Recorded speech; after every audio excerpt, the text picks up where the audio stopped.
Pourquoi la crise de l'eau en Afrique? La pénurie d'eau et le manque de ressources en eau disponibles suffisantes pour répondre aux demandes d'utilisation de l'eau dans une région. L'Afrique est positionnée de manière unique sur la Terre.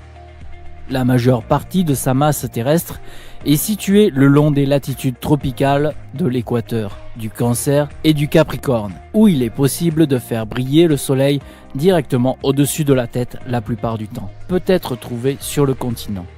Le soleil brille toujours à travers l'Afrique, conduisant à des climats chauds, voire très chauds, dans la plupart des régions d'Afrique.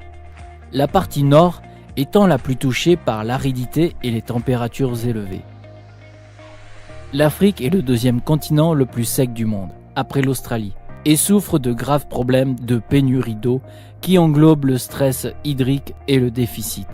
Mais la pénurie d'eau dans la région n'est pas nécessairement causée par un manque physique d'eau.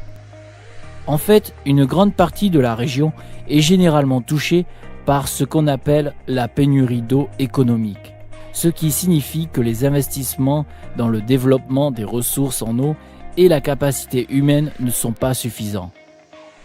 Il est évident que plus de pays africains sont sous la pénurie d'eau économique, ce qui pourrait être abordé à travers des innovations rentables et des investissements tels que la collecte des eaux pluviales.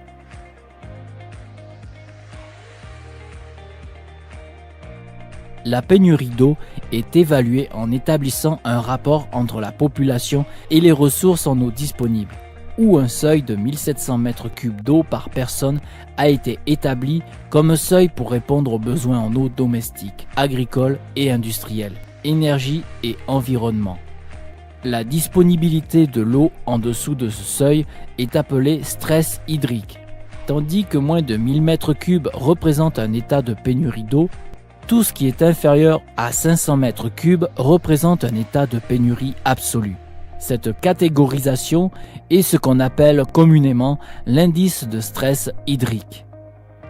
La pénurie d'eau est particulièrement aiguë en Afrique où, sur les quelques 800 millions de personnes qui vivent sur le continent, plus de 300 millions vivent dans des environnements pauvres en eau.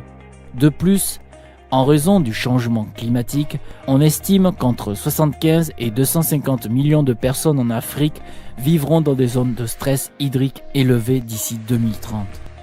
On estime également que la pénurie d'eau dans certains endroits arides et semi-arides en Afrique obligeront probablement le déplacement entre 24 millions et 700 millions de personnes d'ici 2030.